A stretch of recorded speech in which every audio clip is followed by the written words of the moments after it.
हाय लबासा डीमर्स, आज तारीख है 10 जून 2020। चलिए देख लेते हैं आज हमें कौन कौन से आर्टिकल डिस्कस करने हैं। आर्टिकल के डिस्कशन से पहले हम ध्यान किस पर देंगे, हम कार्टून पर। कि कार्टून में क्या है कि अभी राइट नाउ इलेक्शन का टाइम चल रहा है, डिफरेंट डिफरेंट स्टेट में भी इलेक्शन से स्टार्ट हो रहे हैं और अपर हाउस में भी इलेक्शन से स्टार्ट हो रहे हैं। तो हो क्या रहा है कि जो हमारे पॉलिटिकल लीडर्स हैं वो एक पार्टी से मीन कांग्रेस से बीजेपी की ओर मूव कर रहे हैं। यहाँ एक लीडर को मीन बीजेपी की ओर कूदता हुआ दिखाया गया है। यहाँ पर बीजेपी का पिक्चर थोड़ा सा कट गया है, यहाँ पर बीजेपी का खेमा है, ये कांग्रेस वाली टीम है और ये बीजेपी वाली टीम है। तो जो हमारे पॉलिटिकल लीडर्स हैं वो कर क्या रहे हैं कि कांग्रेस से बीजेपी में जा रहे हैं जब इलेक्शन का टाइम आ गया। इस आर्टिकल में यही दिखाया गया है। हमारे पास पहला आर्टिकल है रेसिज्म के रिगार्डिंग।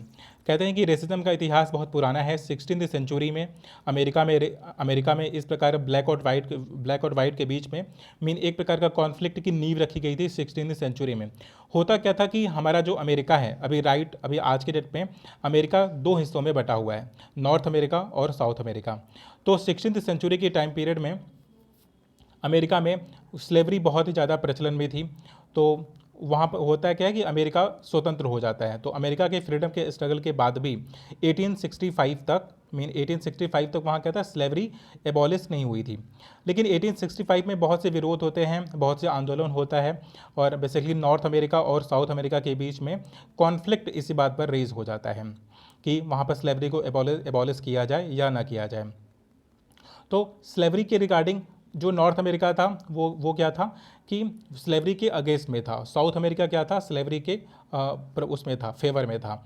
ऐसा क्यों था? क्योंकि साउथ अमेरिका में क्या होता था कि कॉटन की खेती हुआ करती थी और ये कॉटन की खेती के लिए मजदूरों की आवश्यकता हुआ करती थी। तो नॉर्थ अमेरिका बोलता था कि स्लेवरी को एबॉलिश कर दिया जाए क्योंकि अमेरिका फ्री वो हो चुका है, ब्रिटेन की गुलामी से आज़ाद हो चुका है। तो अब यहाँ पर गुलामी वगैरह नहीं चलेगी क्योंकि अंग्रेज क्या किया करते थे कि अफ्रीका से लोगों को लेकर जाते थे अमेरिका में और वहाँ पर कॉटन की खेती करवाया करते थे। अब एक कॉटन की खेती करवाने के लिए जिस प्रकार के गुलामों को रखा जाता था मीन वो काफ़ी दयनीय स्थिति हुआ करती थी। तो जब लिबर्टी फ्रीडम वगैरह की बात होती है तो नॉर्थ अमेरिका वाले साउथ अमेरिका वाले को बोलते हैं कि आप एक काम करो कि आप भी स्लेवरी को एबॉलिश कर दो। तो साउथ अमेरिका वाले मना कर देते हैं, कहते हैं कि नहीं, बिना गुलामों के तो हमारा धंधा ही नहीं चलने वाला है, तो हम इसे एबॉलिश नहीं कर सकते हैं। तो गृह युद्ध स्टार्ट हो जाता है। किसके बीच में स्टार्ट हो जाता है? नॉर्थन अमेरिका और साउथ अमेरिका के बीच में। इस लड़ाई में नॉर्थ अमेरिका के लीडर्स जीत जाते हैं और नॉर्थ अमेरिका के लीडर 13th अमेंडमेंट करते हैं। कैसा अमेंडमेंट? 13th amendment. ये बड़ा ही फेमस है, इस पर मूवीज़ भी बन चुकी है, नेटफ्लिक्स वगैरह पर आपको देखने को मिल जाएगा। तो 13th अमेंडमेंट किया जाता है। इसमें फिर होता क्या है कि कहते हैं कि स्लेवरी वगैरह को एबॉलिश कर दिया जाएगा, ठीक। और उनकी मीन जो हमारे स्लेव हैं कह रहे हैं अब उनको भी क्या किया जाएगा, प्रॉपर इक्वल राइट दिया जाएगा जैसे एक नॉर्मल सिटीजन को दिया जाता है। नॉर्थ अमेरिका वाले तो इस बात पर एग्री हो जाते हैं, चीज़ों को इम्प्लीमेंट भी करने लगते हैं। किंतु साउथ अमेरिका में स्टिल करें उसके बाद भी 1865 के बाद भी मीन वो हारने के बाद भी क्या होता है कि कुछ जगह पर ये सारी चीज़ें मूव करती रहती हैं। तो 1885 तक मीन सेग्रीगेशन लॉज ढेर सारे लागू होने लगते हैं। सेग्रीगेशन लॉज कुछ ऐसे रहते हैं कि ब्लैक एंड वाइट की ज़्यादातर की जो गुलाम थे वो अफ्रीका से लेकर के आए थे, तो वो क्या थे, उनका कलर ब्लैक था और जो वहाँ के मीन रीजनल के लोग थे उनका कलर वाइट था। तो ब्लैक एंड वाइट का कॉन्सेप्ट वहीं से इमर्ज होकर के आता है। ढेर सारे सेग्रीगेशन लॉज के रिगार्डिंग कि जैसे हो गया होटल हो गया, हॉस्पिटल्स हो गए, तो वहाँ पर श्वेत और अश्वेत के लिए अलग अलग स्थान हुआ करते थे। इवन बसों में भी श्वेत के बैठने की जगह अलग थी और अश्वेत की बैठने की जगह अलग थी। हॉस्पिटल्स में हो गया और इवन लॉन्ड्री वाले भी कहा करते थे कि हम तो केवल कपड़े साफ़ करेंगे तो केवल श्वेतों के साफ़ करेंगे, मीन केवल वाइट लोगों के कपड़े मैं साफ़ करती हूँ और ब्लैक लोगों के मैं कपड़े साफ़ नहीं क्या करती हूँ। तो ये सारी चीज़ें 1885 तक इस प्रकार से चलती रहती हैं। तो होता क्या है कि जो अश्वेत होते हैं इसका विरोध करते हैं, कि जो ब्लैक पीपल होते हैं वो इसका विरोध करते हैं और अपना एसोसिएशन बनाने की कोशिश करते हैं। तो इनका एसोसिएशन क्या रहता है कि northern association of mean coloured advancement नामक एक ग्रुप बनता है 1909 में। तो वे 1909 में एक एसोसिएशन फॉर्म होता है जो ब्लैक वालों को सपोर्ट करता था, ब्लैक वालों को फेवर करता था। तो इस प्रकार से हिस्ट्री भी क्या कहता है कि मार्टिन लूथर किंग तक ये सारी चीज़ें चलती रहती हैं। कह रहे हैं फिर भी डिस्क्रिमिनेशन तो लगातार चलता ही था। मीन आज भी उस वक्त हुआ क्या करता था कि स्लेव को गार्ड करने के लिए, स्लेव कहीं भाग न जाए तो उसके लिए क्या होता है, स्लेवरी गार्ड हुआ करते थे। मीन वो क्या करते थे कि ये देखते थे कि कोई स्लेव वहाँ पर भाग न जाए। तो जैसे जैसे अमेरिका आज़ाद होता है, अमेरिका में जैसे जैसे डेवलपमेंट होने लगती है, तो जो स्लेवरी गार्ड हुआ करते थे, जो स्लेव की रखवाली किया करते थे, उन्हीं को पुलिस बना दिया जाता है। और slavery guard usually white community से बिलोंग करते थे। तो जो पुलिस वाले कम्युनिटी थी, क्योंकि स्लेव को भागने न देने वाले क्या होते थे कि वाइट होते थे, और वाइट का क्या होता था कि ब्लैक वालों से डिस्क्रिमिनेशन था, विरोध हुआ करता था। तो वाइट वालों के अंदर ये बात भरी पड़ी थी कि ये ब्लैक वाले इन्फीरियर होते हैं। तो जब उन्हें पुलिस बना दिया जाता है, क्योंकि पुलिस उसमें हुआ नहीं करती थी 1865 1885 के आसपास, तो पुलिस तो हुआ नहीं करती थी। तो जो स्लेव के जो गार्ड किया करते थे, स्लेवरी के जो गार्डर्स थे, उन्हीं को पुलिस बना दिया जाता है। तो पुलिस वालों का जो एटीट्यूड था, मीन जो स्लेवरी तो रिमूव कर दिया गया है, लेकिन जो लोग स्लेवरी से रिमूव होकर के आए हैं, तो स्टिल जो पुलिस वाले थे वो उनको इन्फीरियर क्वालिटी का समझते थे, क्योंकि वो क्या थे कि उनके इंसेंटर्स इन चीज़ों से लेकर के उन्हें आए थे। फिर आगे क्या होता है कि 1909 तक एक पूरा एसोसिएशन बन जाता है जो ब्लैक वालों को फेवर करता है, और लेकिन ये एसोसिएशन पूरा स्ट्रेंथन पाता है मार्टिन लूथर किंग के लीडरशिप में 1954 में। 1954 में क्या होता है कि सिविल राइट्स वगैरह होने लगते हैं, और मार्टिन लूथर होते क्या है कि हमारे गांधी जी के फुटप्रिंट पर चलते थे, मीन आंदोलन करना और इस प्रकार से ना विरोध करना, बहुत टफ टोन का आवाज़ नहीं करेंगे, गवर्नमेंट के अगेंस्ट में हम हथियार नहीं उठाएंगे, तो इस तरह की चीज़ें हुआ करती थी। लेकिन मार्टिन लूथर किंग के टाइम पीरियड में वो चीज़ें उतनी डेवलप नहीं हो पाती हैं, क्योंकि वो उतने सफल नहीं होते हैं। ये सारी घटनाएं अचानक से नहीं हुई। होता क्या है कि 1855 में, मीन जब मार्टिन लूथर किंग का जब उदय होता है, कि उस टाइम पीरियड में 2-3 घटनाएं होती हैं जो मार्टिन लूथर किंग को एक लीडरशिप के रूप में अमेरिका में प्रस्तुत कर देती हैं। कि एक बच्चा आता है, अफ्रीका से आता है, एक शॉप पर जाता है और वो सामान लेने के लिए, तो वो कुछ उस महिला से कुछ बोल देता है, मीन वाइट वाली महिला से कुछ बोल देता है, और वाइट महिला को बुरा लग जाता है। वो बच्चा केवल 14 साल का था, तो उस महिला को बुरा लगा, तो उसने अपने सहयोगियों को बुलाया और उस बच्चे को मार करके, मीन उसके चिथड़े करके पूरे मार्केट में घुमाया। तो जो अश्वेत थे उस टाइम, तो उनको इतना ये बात खल जाता है कि एक 14 साल के बच्चे की लिंचिंग की जा रही है, जो कि वो तो कुछ नहीं समझता था, स्टिल उसको मार करके इस तरह से शहर में घुमाया जा रहा। तो इस प्रकार के जो ब्लैक का जो रेसिज्म का कॉन्सेप्ट था, ये तब तक चलता आता है कि अमेरिका आज़ाद होता है। अमेरिका की आज़ादी के बाद से 13th अमेंडमेंट होता है 1865 में। फिर सेग्रीगेशन लॉज 1885 में आते हैं, जिसका कानून क्या रहता है कि जो साउथर्न अमेरिका वाले लोग रहते हैं, ये कहते क्या है कि हम वाइट वालों की सुपीरियरिटी के लिए ढेर सारे लॉज बनाते हैं, कि जहाँ पर कि कहीं पर भी कोई सर्विसेज हैं तो वाइट वालों को ज़्यादा दी जाएंगी, ब्लैक वालों को कम दी जाएंगी। ठीक, तो इस प्रकार से, और अश्वेत वालों को गुस्सा बढ़ता है, तो वो लोग एक एसोसिएशन फॉर्म करते हैं 1909 में। अब ये 1909 को स्ट्रेंथन कब मिलता है? मार्टिन लूथर किंग के टाइम में। अब मार्टिन लूथर किंग को मीन हाइप कब मिलता है कि 2-3 केसेस होते हैं। एक छोटे से बच्चे वाला केस होता है कि वो दुकान पर जाता है सामान लेने के लिए, लेकिन वह एक श्वेत वाली महिला से कुछ बोल देता है, श्वेत वाली महिला को बुरा लगता है और उसे पिटवा करके मरवा देती है। फिर अगला केस होता है कि एक अश्वेत महिला होती है, बस में यात्रा कर रही होती है, और कुछ मीन्स जो श्वेत वालों की सीट थी वो भर चुकी थी, मीन कोई भी वाइट वाला पर्सन बैठने की जगह नहीं थी। तो एक महिला उस बस में चढ़ती है जो कि वाइट कम्युनिटी से बिलोंग करती थी, तो उसने एक ब्लैक वाली महिला को देखा और कंडक्टर को बोला कि आप इस महिला से बोलो कि अपनी सीट छोड़ दें। तो अश्वेत महिला सीट छोड़ने से इनकार कर देती है कि मैं क्या हूँ कि मैं अश्वेत वालों की सीट पर बैठी हुई हूँ और ये मेरी रिजर्व सीट है, तो मैं इसे नहीं छोड़ूंगी।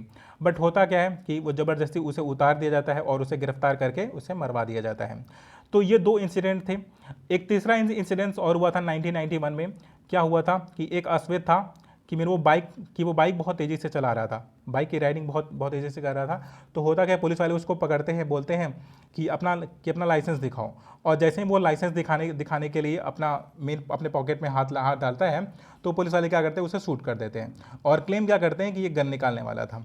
तो इस प्रकार से जो वाइट एंड ब्लैक की जो सुपीरियरिटी है, राइटर फिर आगे इसमें एक डेटा भी मेंशन करते हैं, कहते हैं कि जो वाइट वाले पर्सन हैं अगर किसी ब्लैक को मार देते हैं तो इनके खिलाफ केवल 21 केसेस हैं, लेकिन अगर ब्लैक वालों ने वाइट को मारा है, ऐसे 251 केसेस हैं। तो इसका मतलब ये हुआ कि जहाँ पर वाइट वाले डोमिनेशन में है, बट स्टिल अगर पुलिस में नंबर ऑफ केसेस देखे जाए तो ब्लैक वालों के अगेंस्ट में ज़्यादा है। तो इसका मतलब ये इंगित क्या करता है कि जो पुलिस वाले हैं वो ब्लैक वालों के प्रति डिस्क्रिमिनेशन करते हैं, और वही इतिहास आज भी चला रहा है। कह रहे चाहे वो ओबामा रहे हों और चाहे वो इवन अश्वेत राष्ट्रपति भी रह चुका है, लेकिन आज भी वहाँ पर इस प्रकार का देखा जाता है कि पुलिस वाले डिस्क्रिमिनेशन करते हैं और पुलिस वाले उसको मार दिया करते हैं। तो हमने क्या देखा कि हमने पूरा रेसिज्म का इतिहास देखा कि किस प्रकार से नॉर्थ अमेरिका साउथ अमेरिका में डिवाइड था, साउथ अमेरिका इसके फेवर में था और फिर फेवर और अनफेवर की वजह से नॉर्थ अमेरिका साउथ अमेरिका के बीच में फाइट हो जाती है और ये सारी कार्यक्रम चलता रहता है। तो हमारा ये वाला आर्टिकल पूरा डिस्कस हो गया, हम रेसिज्म का इतिहास समझ लिए। कोई भी डाउट हो तो फिर कमेंट बॉक्स में कमेंट कर दीजिएगा। फिर हम नेक्स्ट चलते हैं being vocal on the right local. बात क्या करते हैं कि आत्मनिर्भर भारत बनाने के लिए ये पीएम मोदी ने 12 मई को अनाउंस किया कि हमें क्या करना है कि हमें केवल लोकल के सामान को खरीदना है, कि मीन हमें फॉरेन प्रोडक्ट को परचेस नहीं करना है। But the thing is, writer कहती हैं कि हम कैसे पहचानेंगे कि कौन सा देसी है और कौन सा विदेशी है। फिर अगर देसी है भी तो उसमें से उच्चतर क्वालिटी कौन सी है, तो आर्टिकल में इसी को थोड़ा सा डिफाइन करते हैं। कहते हैं कि क्या हम लोकल का सामान खरीदने के कारण क्या हम इन्फीरियर क्वालिटी को परचेस कर लें क्या। राइटर इसी पर प्रकाश करते हैं, कहते हैं नहीं, हमें इन्फीरियर क्वालिटी नहीं परचेस करनी है, वो हमें लोकल में भी एक अच्छी क्वालिटी को परचेस करना है। और गवर्नमेंट को क्या चाहिए कि इसमें सिम्बोलिज्म का वो कॉन्सेप्ट लेकर के आएँ और इसको आगे प्रोसीड करें, सो दैट कि हमारी जो आम जनता है उनको ये बात अच्छे से पता चल सके कि कौन सी सुपीरियर क्वालिटी की है, कौन सी इन्फीरियर क्वालिटी की है। क्वालिटी का डिमार्केशन वो जो हमारे लोकल के प्रोडक्ट हैं उसको वोकल बनाने के लिए करना चाहिए गवर्नमेंट को। तो हमारा ये वाला भी आर्टिकल डिस्कस हो गया। नेक्स्ट आर्टिकल है डिस्कस करने के लिए वो क्रॉसिंग द लाइन। अब यहाँ पर बात क्या कर रहे हैं कि जो दिल्ली गवर्नमेंट है, तो दिल्ली एनसीआर वाला कुछ रीजन यूपी से भी लगता है, यूपी से, हरियाणा से, पंजाब से कुछ दिल्ली एनसीआर के रीजन लगते हैं। और अरविंद केजरीवाल जी कहते क्या हैं कि जो कोरोना से इन्फेक्टेड लोगों का जो ट्रीटमेंट है वो केवल दिल्ली वालों के लिए है, मीन यूपी वालों के लिए, बिहार वालों के लिए नहीं है।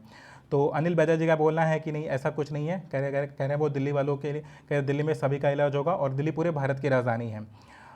राइटर इसी पे कहते हैं कि अरविंद केजरीवाल जो कि ये सब लेकर के आए थे कि वो क्या करेंगे, पॉलिटिक्स नहीं करेंगे, बट राइट नाउ वो पॉलिटिक्स का गेम प्ले कर रहे हैं, इस प्रकार का चीज़ बोल करके कि यहाँ पर केवल दिल्ली वालों का इलाज होगा एंड ऑल।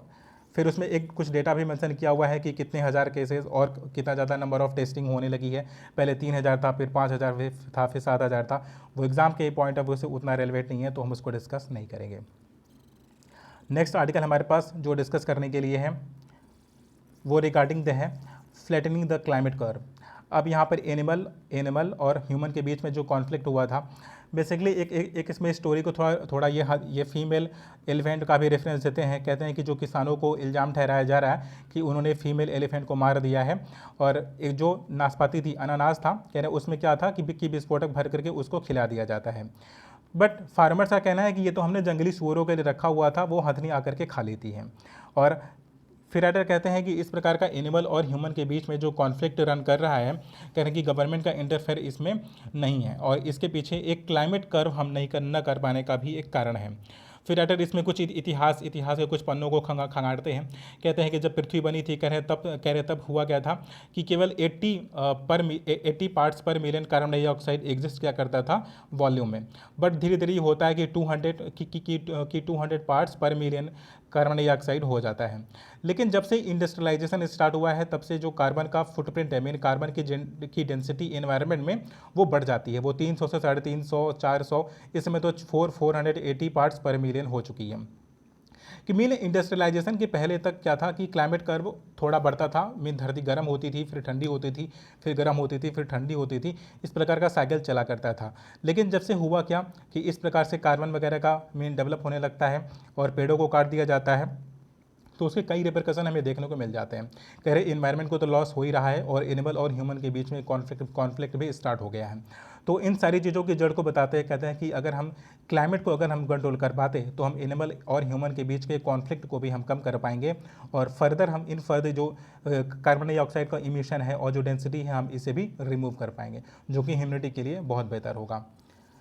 तो हमारे पास जितने भी रेलिवेंट आर्टिकल थे डिस्कस करने के लिए, ऑलमोस्ट सारे आर्टिकल डिस्कस हो गए हैं। जो हमने डिस्कस नहीं किया वो रेलिवेंट आर्टिकल नहीं थे, दैट्स वाई। और finally thank you so much for watching the video.